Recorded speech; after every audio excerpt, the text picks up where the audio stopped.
Hello, family. I'm Janaya Future Khan, and this is Dark Woke.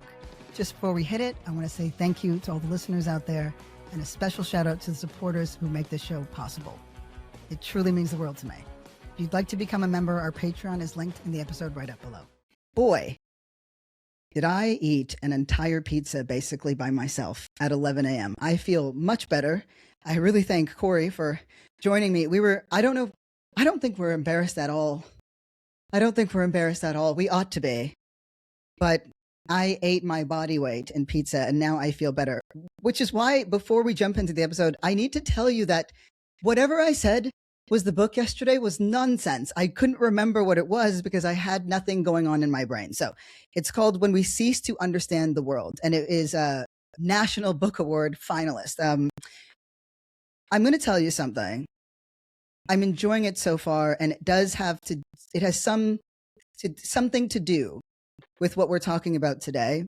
But I want to get deeper into the book before I frame it, because as you know, I'm still staggered over the brothers, which we're figuring out how, but I'll do a series chapter by chapter on Substack that kind of breaks down essentially how just a couple of people decided that everything was going to suck for Americans forever. Which is why we're opening up with a couple updates on ICE, because it's really important that we do that. And then I'm going to frame two things, right? The fact that America is in decline and accelerationism. And why these two things need framing is A, you got to know what you're fighting, right? We have to know and understand what it is that we're fighting. But the other thing is, I've seen endless videos and content posts, write-ups on, the fact that America is an empire in decline, as if that's conclusive, right? And when I say conclusive, I don't mean as if that's, not true. It's true. It's completely true. But the after is what matters, and the why, which matters most, because I am fighting for our future, just like you. I guess that's why I have my nickname. And all this shows is that everything that we thought was possible still is. And that's where the accelerationism comes in. Now, it is fucking up everything. Like, boy. But what does it mean that both white supremacists and billionaires, hyper-capitalists believe it, but then so did Karl Marx, right? What's that about? If you want a refresher on accelerationism, hit episode 21. We did talk about it, but I'm going to frame it now in the context of this moment. Because just like acceleration promises, it is happening at an unbelievable pace. But the thing with acceleration is it doesn't mean bad things faster.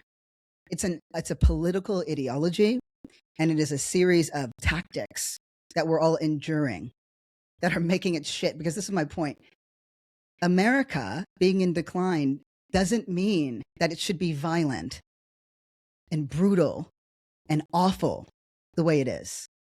Those things are directly a result of accelerationism. So I'm going to frame both of these things and juxtapose that with America's position in the world and so on and so forth. It's going to be a good one. But first, there's a storm coming. Winter's coming. I thought it was here. Winter is coming, and it is going to be a very, very, very serious storm. So please brace yourself, prepare well, because when I read that there was going to be exploding trees, I thought, haven't the people been through enough? But we're going to get through that, and I'm going to tell you something that's going to lift your spirits, okay? Philadelphia is ICE's next major expansion site. And 1000% fuck ICE. But I just want to be clear. ICE is barely handling the sweethearts of Minnesota, right? Because they're turning up and they're turning out. Minnesotans have been beating their ass. And now they want to go to Philly? Philadelphia blows up cars when their football team wins. Do you know what I mean? Philadelphia is so hard that their mascot, the softest, sweetest part of it, is called Gritty. Gritty. Okay? I met the scariest stud I've ever met in my life from Philly. You know, you take a little photo. Some boxers will do this or that or whatever. Some people do a little piece, little. Bow, bow, bow. No, this stud, when the camera came out, just hit it, and I was like, I gotta go. That was a shooter. They made It's Always Sunny in Philadelphia for a reason. Bring out the proletariat. Bring out the grittiness of Philadelphia and beat their motherfucking ass, because I'm going to tell you something. We got a memory. We're not in power right now, but every name, every person is going to be accounted for. Like, that's the point of us getting in power. All this shows is what is possible and how quickly it can happen when we do. So even this random thing like Mamdani getting rid of junk fees from hotels. Yeah, we are being exploited on every way imaginable. Okay, so before we lock into the world stage stuff, which is going to be highly entertaining and informative, I want to tell you two things that are very important. One, immigration officers are asserting sweeping power. They can now enter homes without a judge's warrant. And this is according to the Associated Press. So this level of impunity has to be met with resistance. And currently AGs everywhere are, at least the ones that are not bought and paid for by the Trump administration or a bunch of spineless cowards, are saying, no, they're taking names.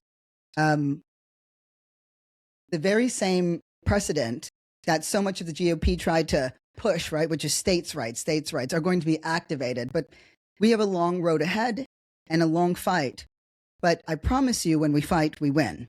So that's number one. And number two, we talk about the disappearing of people a lot, and the disappearing of children, and the breaking up of families. I wanted to find something that really helped us understand what happens after. What conditions are people living under, right? This is where we need to decide what our non-negotiables are for good. This is what we haven't been able to do. The left does not have a belief system. And we're making up one, because one of the most clarifying things is understanding this is what the complete consolidation of power looks like. This is not acceptable to me. What Americans have been robbed of is the imagination and the belief of seeing it through. That's why this particular strategy, where we have an artistic revolution, the Harlem Renaissance and the Great Depression were hand in hand for a reason. I promise you, this is our time. With that being said, I now want to locate us in the real. Okay, this is a clip from PBS where it details some of the conditions that children are living under in these detention centers. And remember, these are the most inept, corrupt, brutal force. How did it relate to Khomeini yesterday? He made his own militarized private force that was completely operated by his whim. That's what we have to understand ICE as. They are making a separate militarized force that is completely loyal to Trump. We capitalize now on their ineptitude, right? We capitalize on their stupidity, and we exploit it to the best of our ability. But in the meantime, the sense of urgency comes when we learn things like this. Corey, let's pull up the clip whenever you have a chance. Food contaminated with worms and mold, limited access to clean drinking water, inadequate medical care. These are a few of the allegations made by migrant families in recent court documents about their children's conditions while in ICE custody. As part of this administration's crackdown on immigration, President Trump has restored the practice of family detention, with more than 1,700 children in custody since family detention centers reopened this past spring. Becky Wallison is a senior lawyer with the National Center for Youth Law and joins us now. Thanks for being here. Thanks so much for having me. President Trump says the border is effectively closed. If that's the case, how are these children and families still ending up in custody? Who are they? So we've seen a lot of different trends happen since they first reopened family detention in April. But now a lot of families are being arrested from the interior of the United States. So these are your neighbors, your friends, your kids' friends who are being picked up in a lot of different ways, really from across the country. And you've been inside the South Texas Family Residential Center in Dilley, where families are being held. Your organization has sued the federal government, alleging inadequate food, medical care, education, and safety. What were the most striking examples you witnessed that illustrate those failures? Well, there are really profound problems with basic needs like food and water. Jesus. So we have seen and heard a lot of things about children not getting child-friendly food, not being able to eat what's offered. As you mentioned, people reported vegetables that were moldy or had worms in them. People have gotten sick following meals. And there's really not food that's appropriate for small children. So, for example, one mother told us that in order to try and get her child to eat anything, she had to suck the sauce off each piece of pasta to try and get him to just eat some kind of plain meal that's not the Teddy Grahams and juice that's available. For our viewers who might be unfamiliar, what are the minimum legal standards required when the government detains children and families? So, under the Flores Settlement Agreement, there are some basic requirements for detaining children, and those are based on the settlement when it was created in the 90s. And so children have a right to safe and sanitary conditions, and they have a right to be treated with a particular attention to their unique vulnerabilities as minors. That's the Flores Settlement Agreement. There are, of course, other requirements and constitutional requirements in terms of detaining anybody, including children. But Flores sets a very basic floor on the conditions. And how do the current conditions compare with previous administrations? Is this a long-standing problem, or is this specific to the Trump administration? Family detention was not being used for many years before it began again in April.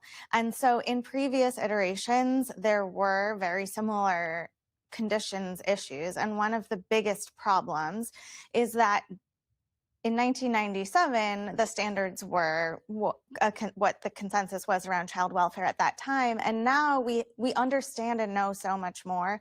And we know that the detention of children of any kind is really harmful. And so what we see is that as kids are in these prolonged restrictive settings, they really begin to deteriorate. They have regressions in behavior. One mother explained that her previously happy toddler was starting to hit her and hit himself in the face because he was so distraught over the conditions in which they were living. We've just seen otherwise really well-adjusted kids really devolve into concerning, just constant sadness, nightmares, crying every night. One teenage boy described to me, I mean, a big kid, he was maybe 16 or 17, that he cries every night when he goes to sleep in the detention center where he's held with his father. Um, I would say one other deeply, deeply concerning thing that we've seen in this iteration is really concerning medical conditions. So children are not getting the care that the medical care they need. A lot of people are coming in with dangerous chronic medical issues that are not treated or are incorrectly treated. For example, regular childhood illnesses become very dangerous in detention. So one child had an earache that turned into such a severe infection that she experienced hearing loss, and she really wasn't treated for a long period of time. And then when she finally was treated, the antibiotics they gave her were extremely strong and caused her a lot of distress. And so we see a lot of problems with just basic health, basic access to basic needs. This is the state. This is the state of these detention centers. This is what happens every time these ICE agents take and abduct people because they can't get them out quickly enough. There's people lost in the system entirely. The thing is, every time that you intervene, every time that we intervene, every time that something is done, every time that they get chased out, that's a family saved. That's a child not traumatized. The left isn't a bunch of rhetoric. We're not some, charlatans that run around and talk about identities. We believe in things like feed your neighbors. We believe in things like take care of your neighbors. We believe in things like caring for seniors. That's what made us different. That is what still makes us different. So how did we get here? How did we get to this place where the right has absolutely seized control? That the Trump consolidation of power is completely unprecedented. There's a lot of reasons for that. But a big part of it is right where we are, which is that America is in decline and has been for some time. It's why the Democrats have steadily marched to the right. The Overton window has shifted completely to the right. Why fringe freaks that used to be mocked even by the most staunch conservatives are now embedded in the actual party? That is something that, as much as it infuriates all of us, should inspire us as well. Because aren't our ideas fringe now? Aren't we the weirdos who believe that things are still possible? And they are. It's just about understanding it. So the reason why I wanted to frame America's in decline, because it is spreading a type of nihilism and also a kind of vindication that I've experienced with some folks on liberals, the left. You see, this is what we get, or this is what we deserve, or, as if we're hurting someone by saying it, as if, there's a gotcha. And again, we got. There's no gotcha, right? But it doesn't mean death and devastation. That's not what it means. The progress of, of empire, it's march up to, power, and then the decline of which is normal. You saw it with the Roman Empire. We saw it in Egypt. The Greek Empire, all of them, right? Persian. A lot of the times it came from overreach, lack of infrastructure, all the things that you can imagine. A decline is normal. Britain was the superpower of the world. How many niggas is fleeing to the UK right now? Right? Getting on their Earl Grey or whatever. It's not inherently a violent, awful thing. The reason why it is in America is because of accelerationism and the manner in which America's decline happened. So this is what I want to talk to you about, okay?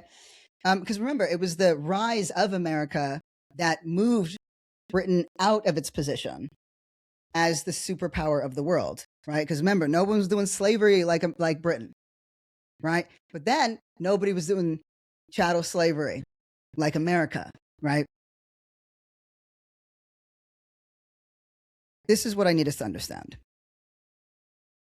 Acceleration isn't, again, bad but faster. So we're going to put everything into context. So I'm going to succinctly break down why America's in decline. And then I'm going to frame accelerationism with some of the refreshers, because its deep roots is in white supremacy and big tech. That's why it's so bad. That's why it feels this way right now. That's why everything you see is the worst possible thing. That's why fear is infecting normal people, right? And the folks who are out, the folks who are connecting, the folks who are doing that spiritual correctiveness of saying something and doing something, that are pushing back against that learned helplessness. That's why you're so dangerous, right? Accelerationism, the empire in decline. That's why Russia, China, Israel, they really wanted Trump. They really wanted Trump because America's decline brings in and ushers in a new world era. And that's where we're headed, okay? So put simply, the reason why America is in decline is because it doesn't give a fuck about Americans. I really don't know how else to say it. It just doesn't care. What I want you to think about is that while I bring up America's stage and place in the world, because I want to go through these clips really quickly, because this whole World Economic Forum happening right now is so significant, because it shows I'm not just going to say America's in decline, right? I'm not just going to look at everything that's happened. No. America's relationship to the rest of the world, it used to call itself the free leader of the world, right? The G7, right? Where you had this union, right? You had Canada in it, France, Germany, right? Italy. Well, why don't we take a listen to how, because we have France in there as well, why don't we take a listen to how they're talking about America right now on the world stage? Why don't we open up with Canada? Because I'm going to tell you something. We're having a moment. I'm just going to say, Alanis Morissette, Hall of Fame, just got inducted.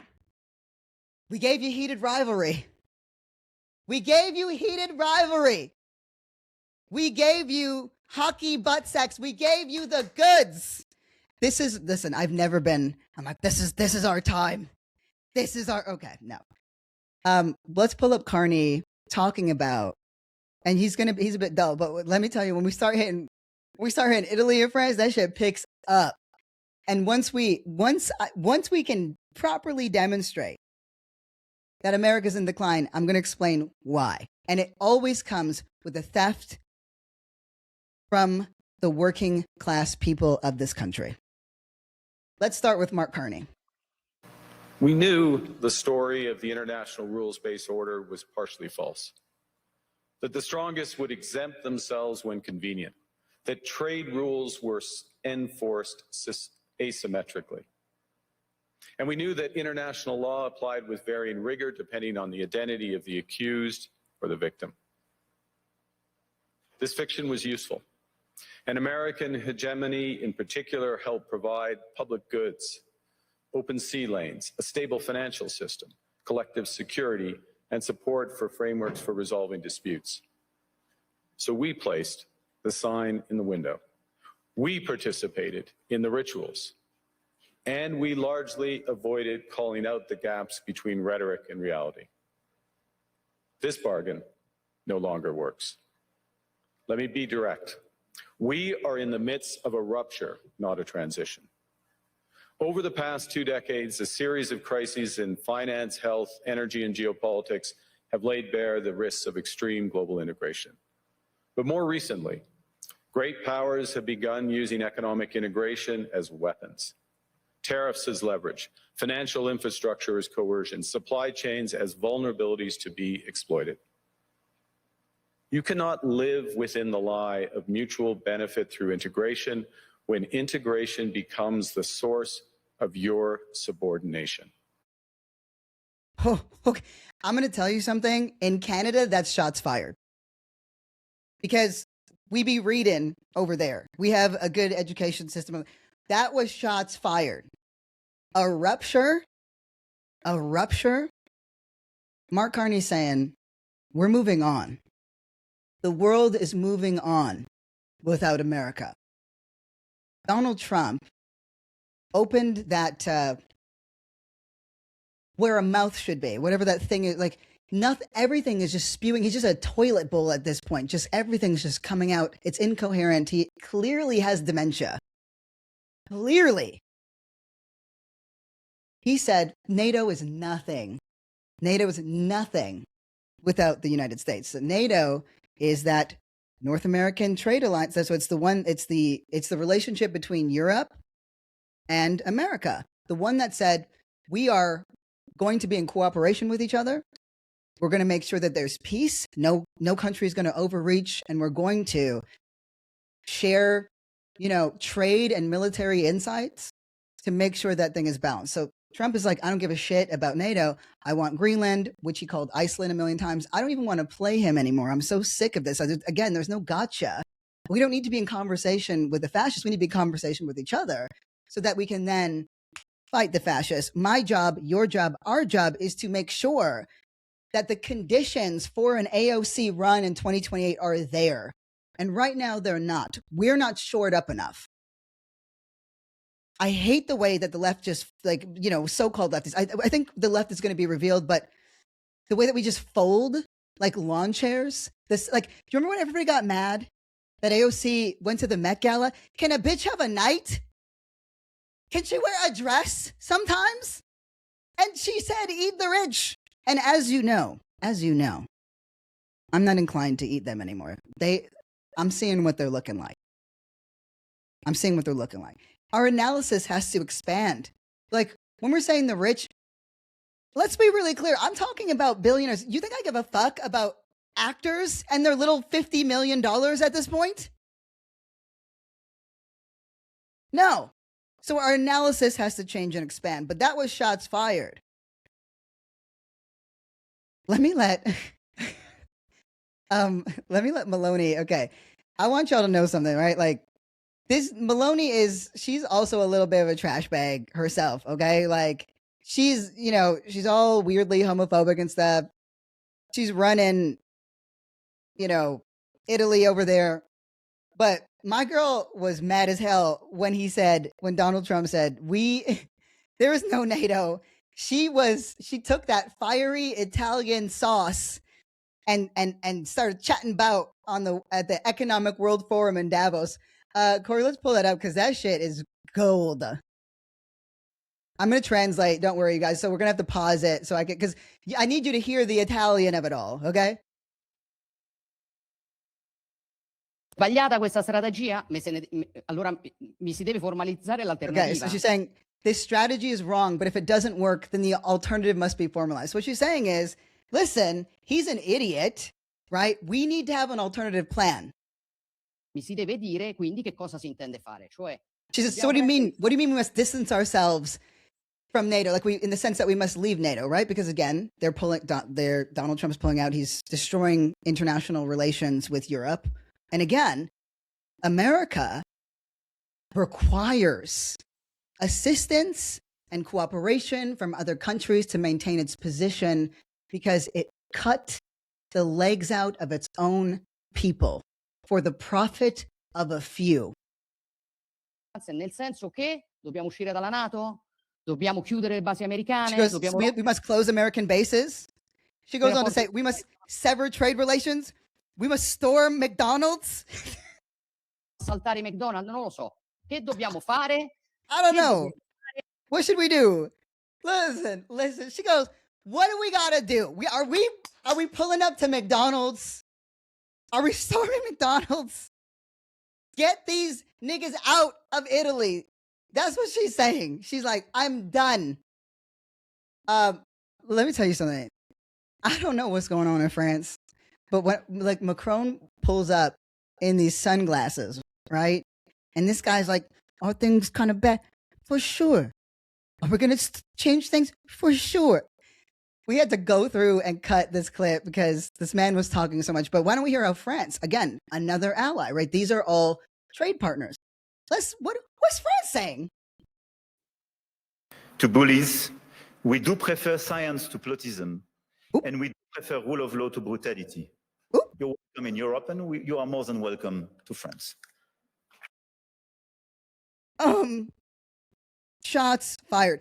Do you know what that means? That the world is making a mockery, right, or of this administration. But what bothers me is how the American people are understood. I can't believe I feel very protective of the American people. But you know what? I've lived here.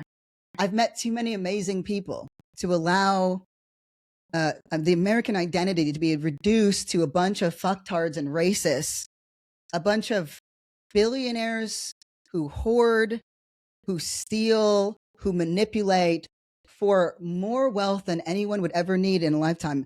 And, as much as my boy Rutger Bregman goes out to Davos every fucking, year and asks them, why don't you do more? You are in want of nothing. Even if half of your wealth and worth disappeared, you could have everything you ever wanted for generations, forever. Why? And, they never answer. This is what we've normalized. We literally live in a world that, I can't, sometimes the miracle of life just overwhelms me. I hate sounding so gay.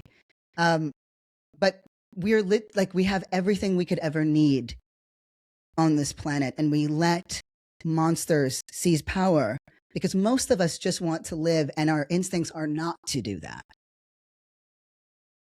That has to change. The left schizophrenic relationship to power has to change. We actually need it. And then we democratize it.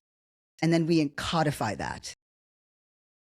We make it so that these people can never, ever take this kind of control ever again. Just because America is in decline doesn't mean life in America is over.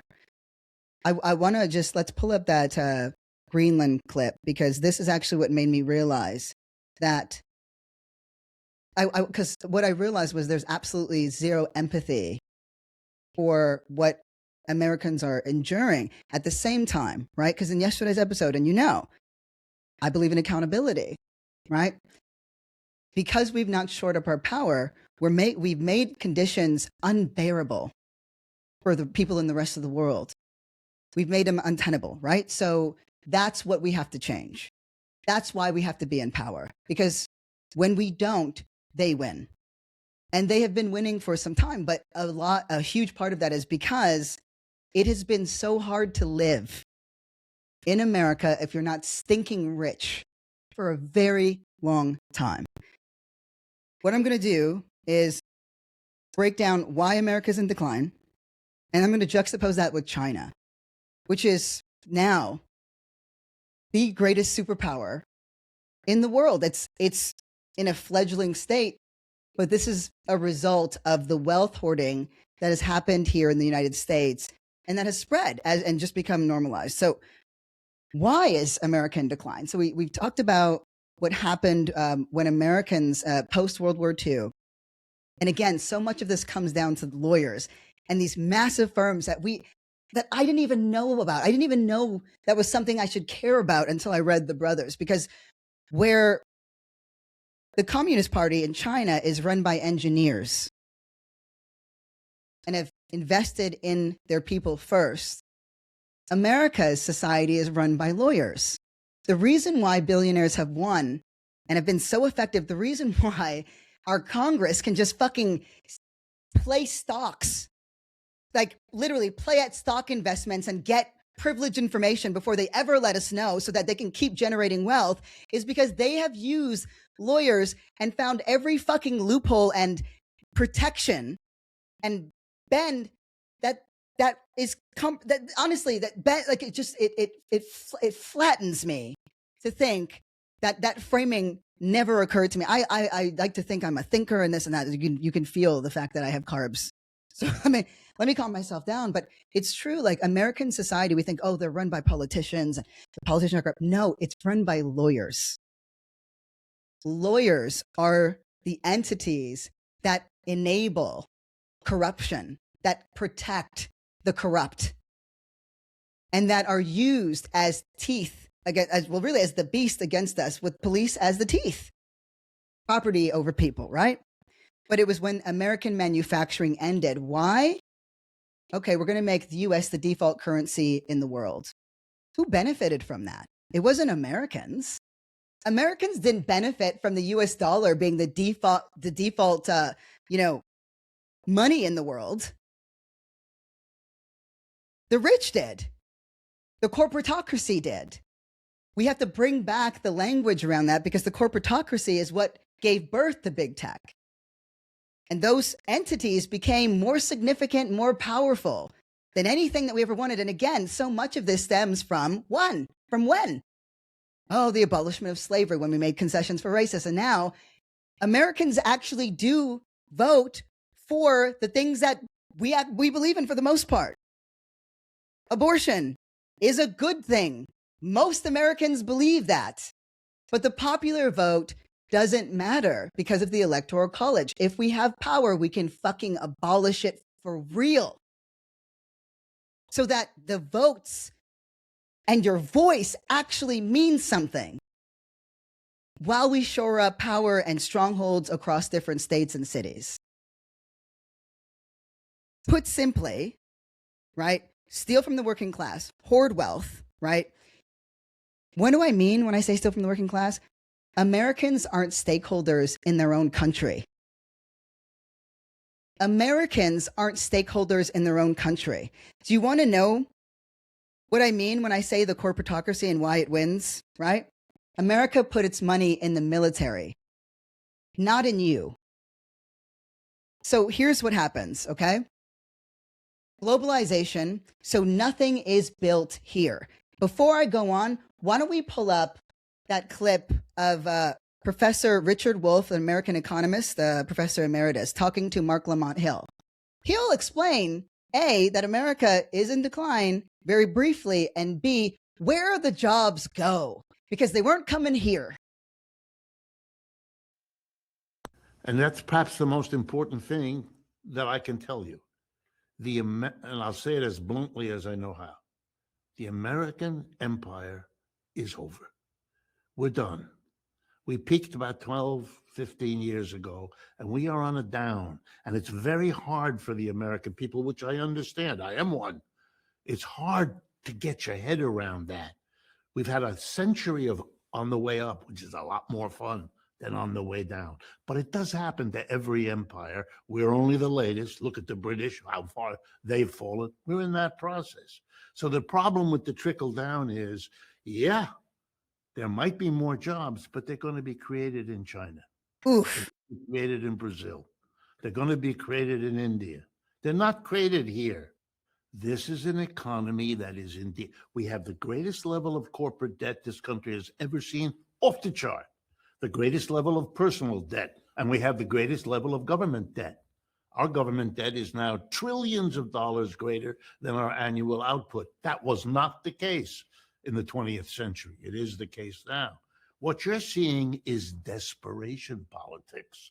All of these things are signs of what? Of a country that is in trouble and is turning on its friends because it can to save itself. Do you think he has a good faith belief that this will lead to the best outcomes for the American people? Oh, I think that given what I gather from what he says, I don't know how to say this politely. He doesn't understand the economics real well. Stupid. The things he said are things which an undergraduate after maybe 3 weeks wouldn't say. Okay. Shots fired. But again, the ineptitude, things really changed for me when I stopped looking at politicians as, as Mayor Quimby, and started to think about what it meant when those people were responsible for saving lives in the face of natural disasters, in the face of, economic decline. And it suddenly became a very serious thing, right? I'm going to make something clear. I'm going to make something really clear. Let me cook. Come with me. Come with me. America spends more on its military than the 10 next highest spending countries combined. All of your money, right? Your wages capped. We've not seen a rise in wages in decades in any meaningful and consistent way. So your wages cut. American manufacturing cut. The jobs that are happening everywhere else but in America. You are not making less money. Where do your tax dollars go? They don't go back to you. They don't go into your schools. They don't go into your infrastructure like your roads and our bridges. They don't go into anything related to you. You have your money stolen from you because billionaires and governments have used lawyers, private firms, to insulate themselves from any accountability and to utilize the law to exploit it and hide corruption, right? Which is why, again, we've seen the steady move of the Democrats to the right. Oh my God, in an unimaginable, unprecedented, just a steady march. That's the only progress that they've made, right? And it changed with Bush, with Clinton, with the expansion of the prison state, right?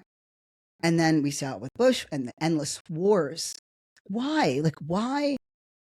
How is this all connected? Okay, so the American manufacturing, gone, cut.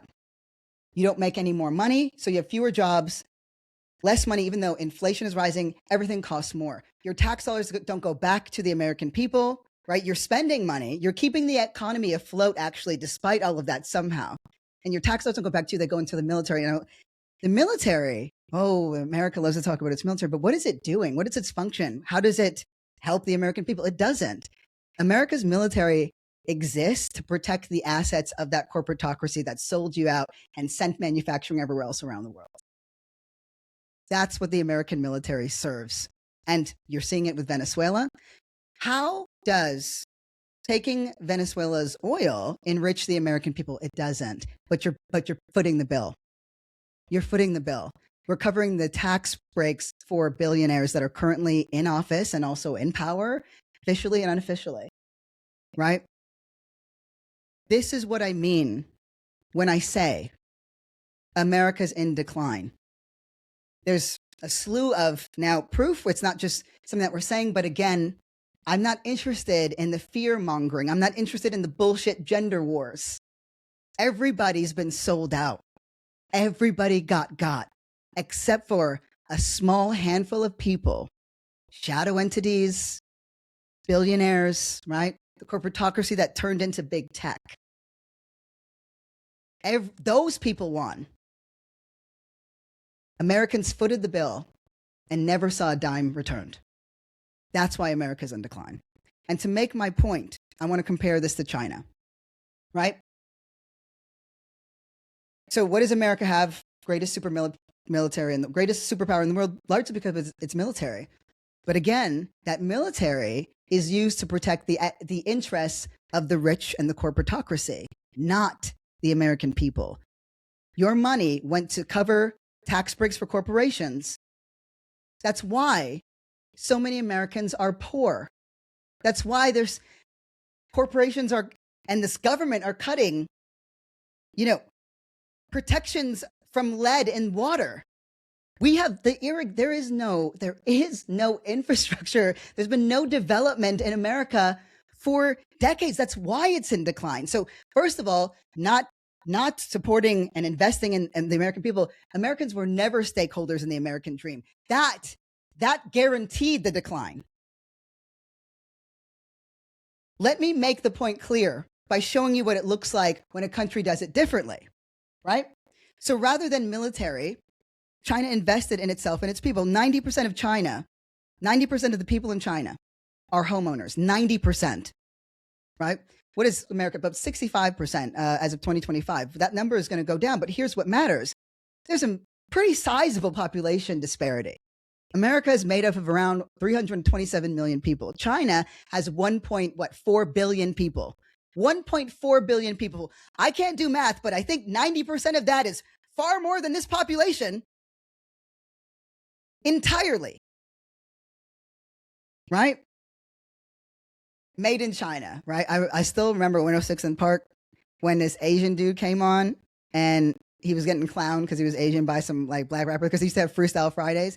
And then this Asian dude, he was like, check your Timbs. They probably say made in China. And I will never forget that line for the rest of my life because every black person was like, ah, right? But there's a reason why that saying exists. And there's a reason why most of the things that we can open and look at, it says made in China or made in Bangladesh or made here or made there, right? But largely made in China. And is because China is the sole manufacturing superpower in the world. So what did they do with that money, right? So first they made Chinese people stakeholders in the country. That's why so many of them own homes, right?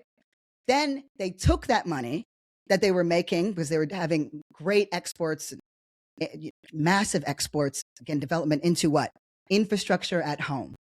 Okay. Dan Wang, he's got a book called Breakneck, China's Quest to Engineer the Future, right? And there's I think it was maybe a year ago, 2 years ago, he was interviewed by the New York Times. So go ahead and check that out. But he tells you things, right? Like from 2020 to 2025, Shanghai, their government, the local government, expanded their parks in Shanghai from 500 to 1,000 in 5 years, right? Subways constantly being built because they want the whole thing. They want Chinese people to access all of it. But let me actually break it down. Okay. Wang goes on to detail that China's fourth poorest province, China's fourth poorest province, that means only 4 up from the most poor, okay, has better infrastructure than New York and California. Do you get what I'm saying? It's bizarre, right? Okay. Let me explain what poor, the fourth poorest country, what its GDP is. It's like the level of Botswana. So that's less than Shanghai or Guangdong, and they built cyclist roads. There was a guitar making hub. I don't even know what that is. There were bridges everywhere, right? Fourth poorest province has 11 airports, 50 of the highest bridges in the world, and brand new highways. That's it.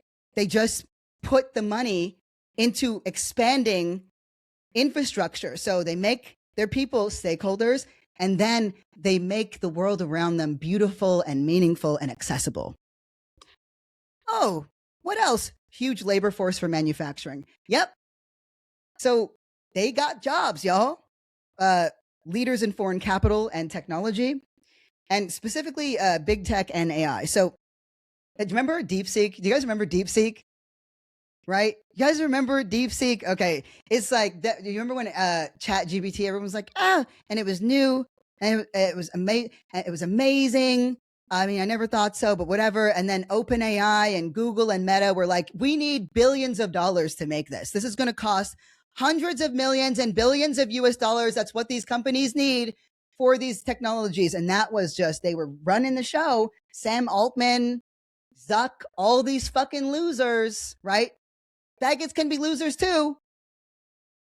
We're running around saying we need billions of dollars, and we need hundreds of millions and billions of dollars. And here comes China, put out R1, right? Almost identical to ChatGPT. And they made it for what? 5.6 million. That's it. And that was just for its base model. That's it. Everything that these people tell us are fucking lies. That's what drives me nuts. So, is there a shift in the world's superstructure? Yes. The G7, NATO alliance, etc. These are no more. These are no more. What I need to look at and be more mindful of is China and BRICS. I was like, what the fuck is BRICS? Brazil, Russia, India, China, and South Africa. There's now 5 more members, and of course there's been back and forth, who's the top dog, but just simply because China has invested in its people and become leaders in their fairness. They have their policies around trade are very, very fair and favorable. They manufacture everything in-house. They invest in technology and make that technology available to their citizens. It's never going to be Russia. Russia has no manufacturing. Russia just fucking ships out. It just consumes oil. That's it. So what's happening in Venezuela is very, very serious in general. But all of these are desperate acts. So what we're seeing is a shift away. Although I want to be clear, based on what we've been giving and getting, I'm here for Canada's supremacy. Let's fucking go. Let's go. But no. There is a shift. There's a massive shift. So there's a new world order that is emerging. And it is, and why these places unified? They had to work around Western interests. And they did. And China especially did it really well. That's why America is in decline. Americans were never stakeholders in America or in the American dream. And the entire legal apparatus that exists, they preyed upon Americans' ignorance, the fact that most people just want to live their own lives, and have been continued to be preyed upon by the power structure. So much of that started with Reaganomics, right? With the breaking down of antitrust laws. And then it just kept getting worse. because with these major mergers came fewer jobs, more concentration of wealth and power, and hoarding. And again, the hoarding. So how are billionaires billionaires? They're not fucking, they're not a geniuses. Don't be, please. Remember when we used to fucking hate billionaires? What the fuck happened to us? We were so cool. Like, literally, it was disgusting. And everybody knew that. They had to hide the fact. They had to be apologetic. But then we let dummies be like, no, they're fucking geniuses. And then it was like, what's their skincare and sleep routines? And meanwhile, they're all just fucking drug addicted morons who have peaked decades before. Have a good idea. Great. Some of them started that way, right? Most of them came from money, but some of them started that way. But then it was just a bunch of legal loopholes and fucking manipulations and bending of policy and buying of politicians to see through more and more wealth. But billionaires are billionaires because the wealth was taken from the working class, whether it was from the outsourced jobs, you know, whether it was from its military investment, the undercutting of American manufacturing, and the lies and what they've sold, right? And what too many Americans have bought is this bullshit that focuses on trans people and immigrants and Black people as the root cause for why you can't pay your bills. And it is the thing that confuses me and will always confuse me is how can you think that knowing that there are trillionaires about to exist? It doesn't make any sense when you take a moment, but that's the thing. So so that America is in decline is not in question as an empire, as a superpower, as a country. But that doesn't mean the end of America. I'm interested in what comes next because I believe that if we do our job and we do it well, that we are. I believe we are what happens next.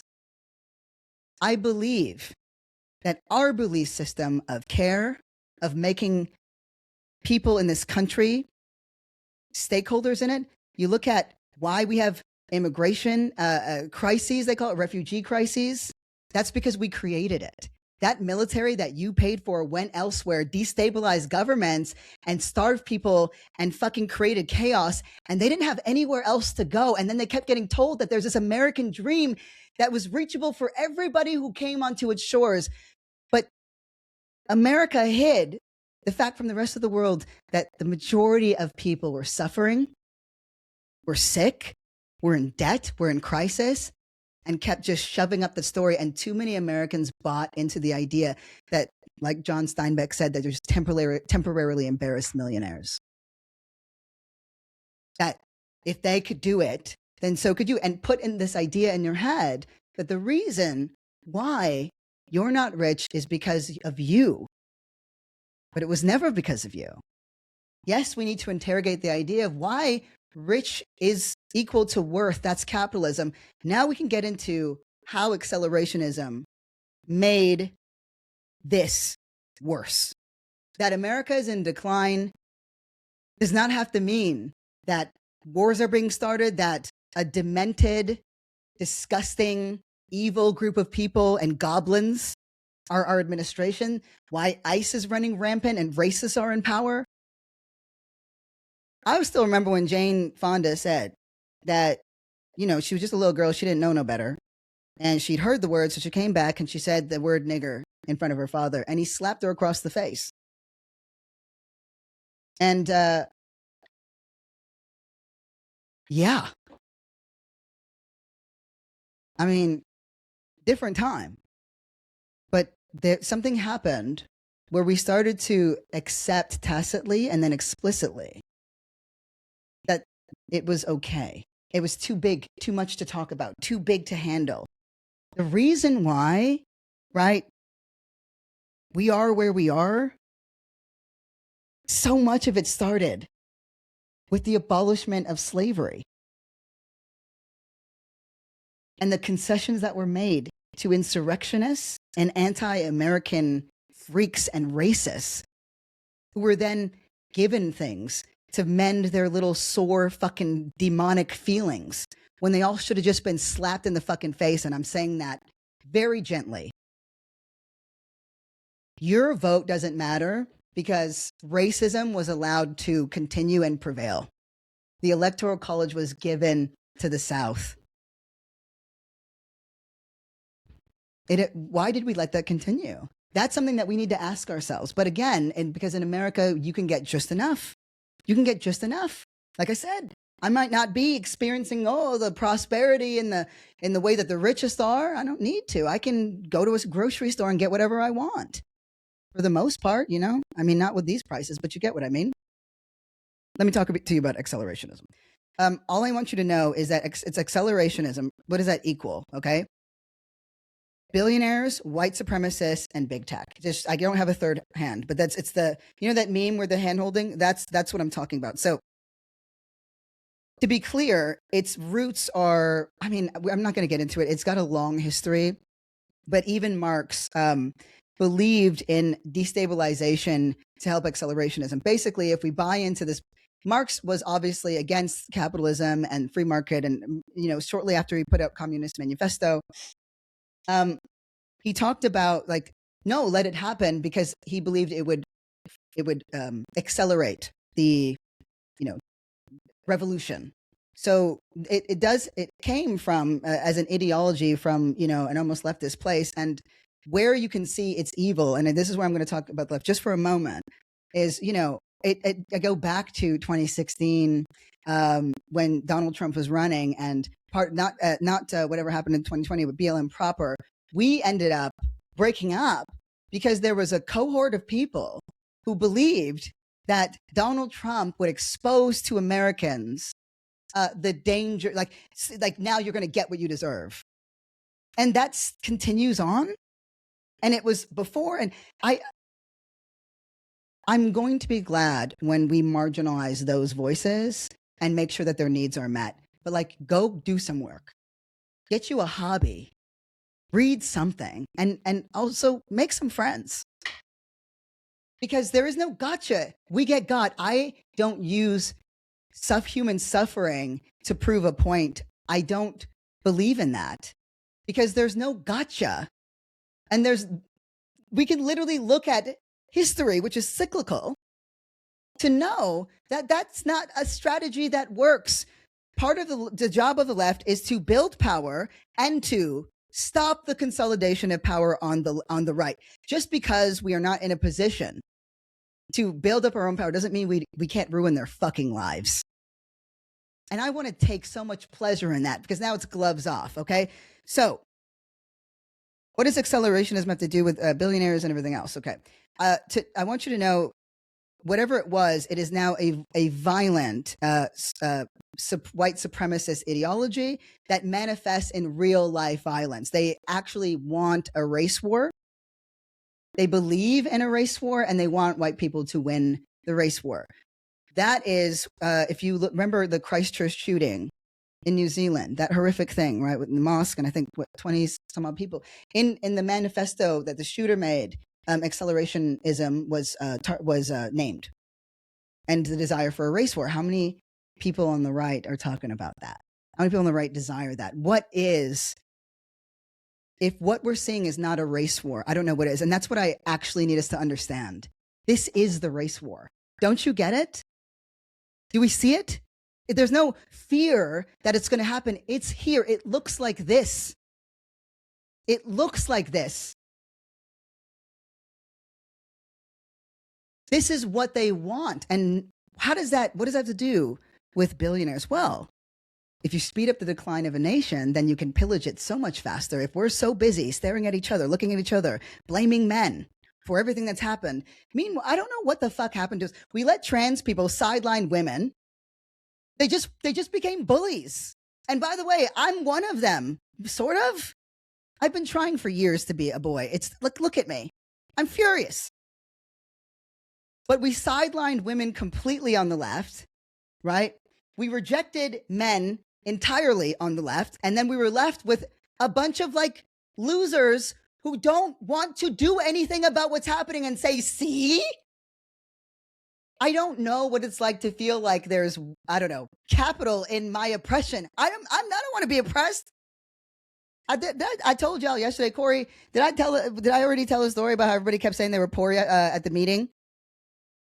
You know? Did I say it already yesterday? No. Oh, you guys. At one of these funder meetings, I'm telling you, I'm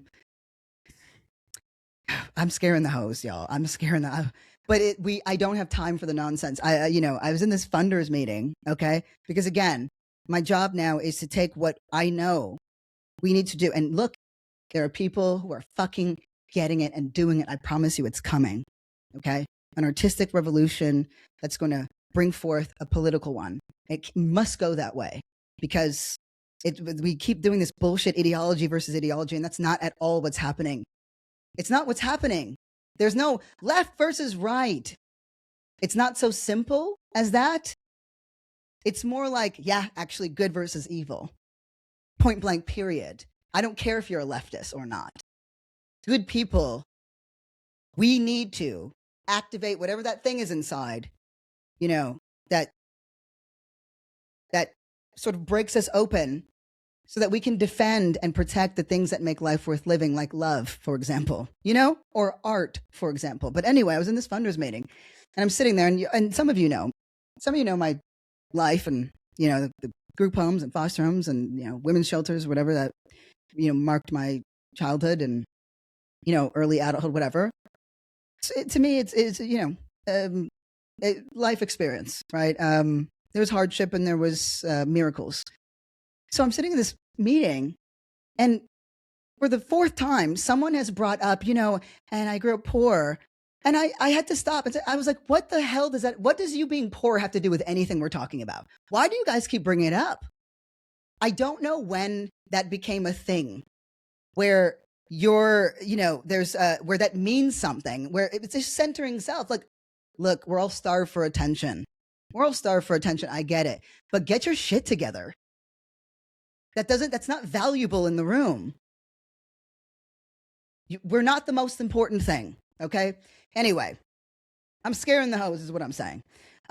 So why would billionaires and tech world, white supremacists, this is where we're seeing it. They want to hasten the decline so they can do their little race war thing. And where the left and the right agree is that, because part of acceleration, I had to write this down, if a system is doomed to fail, make it go faster, right? That at the heart of it. So there's the literal accelerationism, but that's not actually the ideology. The ideology is we're going to create untenable conditions. We want a race war so that we can hoard all of the wealth, and we're going to use these people's obsession with identity against them. It's not, I don't care how you identify. I care about what you believe. You are my comrade if we believe in justice and equality and freedom. And it sounds still so stupid to say these words. It's so basic, but it's true. I want to remind you of something. No one is born remarkable. No one starts out that way. We become remarkable when we fight for freedom and justice and liberation. And there's endless ways to do that. That we are a life movement. So tech billionaires, venture capitalists, right, and particularly in Silicon Valley, wanted something. So they made an amendment to accelerationism, which is now just completely a desire for a race war. Let's make the decline go faster. That's why it stinks when lefties are like, yeah, no, the American imperialist system must die. Oh, it's gonna, bitch. It literally was, it's gonna, nothing, why increase human suffering? If you actually want to change things, let's build up our power. We can. So many of us shouldn't even be here. Every single right and protection was because people fought for. You think corporations were like, no, let's not poison people. No, child labor is bad. We made that happen. We fought for that. Failure is a part of the fight. My God, our jaws are not made of glass. They're not. Anyway, right? So they amended it to effective accelerationism. I'm going to read this because I want to make sure it's clear, right? They wanted to drive technological development, right? Particularly through AI. And now we know it's fucking bust. It was exactly, no, like, me. But in this case, I was right. And most of us were right. It was smoke and mirrors, right? Smoke and mirrors. And what do we need? We need our people in power in local offices, for example, to stop these fucking data centers from, I don't know, poisoning residents, contaminating water systems, driving up electricity bills, maybe, right? So they use this thing called effective accelerationism, and it believed that in making that that it was a moral imperative. Remember when Silicon Valley was presenting itself as better than government, and they cared about balance and people and privacy, and it was all a bunch of bullshit? Yeah, it was. It always has been. Why? Because it was about making money. They sold us a pipe dream, and it was about making money, because in doing so, they can then say, well, we're removing the roadblocks to profit, right? They view every billionaire, every venture capitalist, every one of these types, government, regulation, safety, guardrails, ethics, all of those get in the way. They're hindrances. They get in the way of their profit. They tell us it's about innovation, but it's really about, no, I can't steal as much. Again, I want to remind you, Sam Altman, Zuckerberg, all of these dickheads said AI is going to cost hundreds of billions of dollars. And then China was like, we just made this thing. Anybody can have it. It's lies. And it's our money that's being taken to do it. So by removing these things at scale, which we're seeing under this consolidation power, remember, leading up to the election, I knew some shit was going down. I didn't want it to be true. I won't let hope obfuscate my eye line. But I'll always believe, it's a muscle. But I still hoped. But, when we started to see the billionaires sort of come out of the shadows, right? Bezos and pulling, an endorsement from the Washington Post. Zuckerberg meeting with Trump to kiss the ring.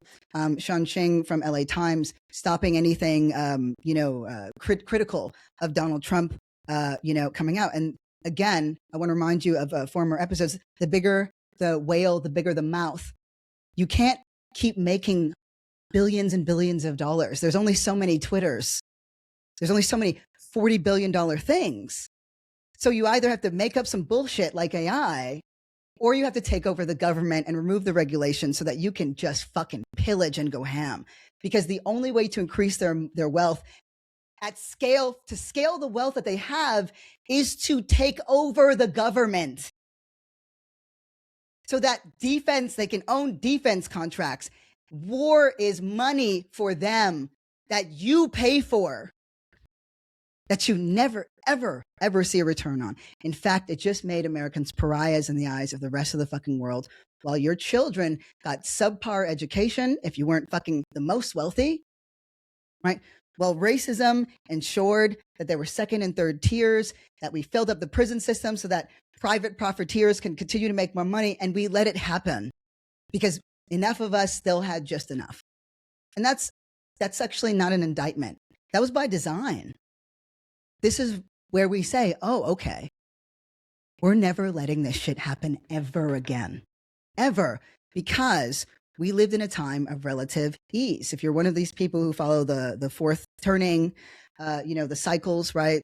You've got I wrote this down just to make sure, right? Yeah. You got, peace, whatever, and then the awakening, and then the unraveling, and then the crisis. This is technically considered the crisis point. So that's why, and what better way to steal the government and take more money and everything else than to use the powerful tools that made you fucking filthy rich and actually ruined our fucking lives, like social media, to make us more polarized, more afraid, more hateful. They monetize outrage and polarization. This is why I don't think we understand that we are the resource. We're the means. It was our data that made them filthy fucking rich, that allowed them to manipulate what we see, what we feel, how we think, and then use that to manipulate us even more. And then we thought, well, it's catering to my needs. It's okay. I don't mind that I'm seeing ads for a Roomba. I mentioned one, right? Now we understand why privacy is essential and those protections were essential. These are not sexy things because we became identitarian. It was only about the next big thing that was like, this is me and this is who I am and I'm struggling. We stuck too long with the trans stuff. But again, that's not a single person. Those were choices that we made. Why did the left allow itself to be bullied by the trans community? That is a question that I have. I don't fully understand it. I don't. Because the way that these folks are still making it about themselves. And again, this is me talking to the left. What I want to be clear about, no one on the left, no trans person, Black person, no one on the left, even the most annoying of us, is at all responsible for a single fucking thing that's happening. It's about what is destroying our morale, what is stopping us from being able to organize, and it is our identitarianism. It is the idea that we can just baseline reject men, that redemption is not important, that we could sideline the voices and marginalize the voices of women and prioritize the voices of trans folks. No. Actually, no. No. There is no unique suffering. There's no unique pain. There is no unique oppression.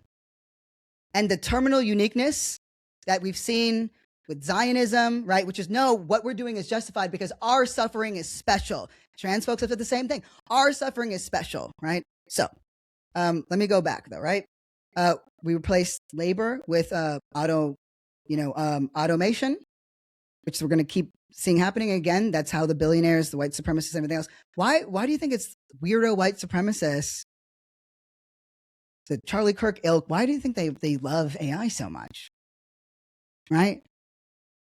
They love it. Oh my God, they use it. Yeah.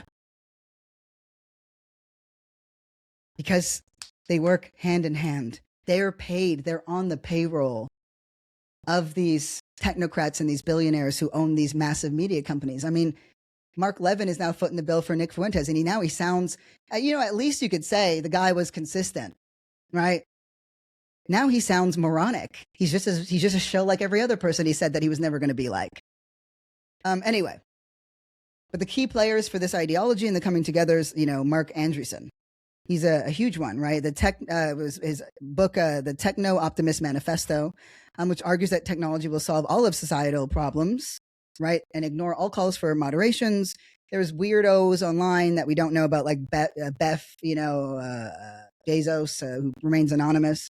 I'm not, I don't even need to go through all the names, but of course they coded it in altruism. But the whole point was we can monetize outrage. They're so stupid. That's what they think. They're so stupid. We'll just dangle this thing in front of them. Right? So the tech bros, it's all about money. It is always about money. It's only about money. So that's what I need us to understand. We're gonna cap it here because that was a lot of information. But I hope you understand a couple of things. ICE is this hateful administration's own police force, their own military force.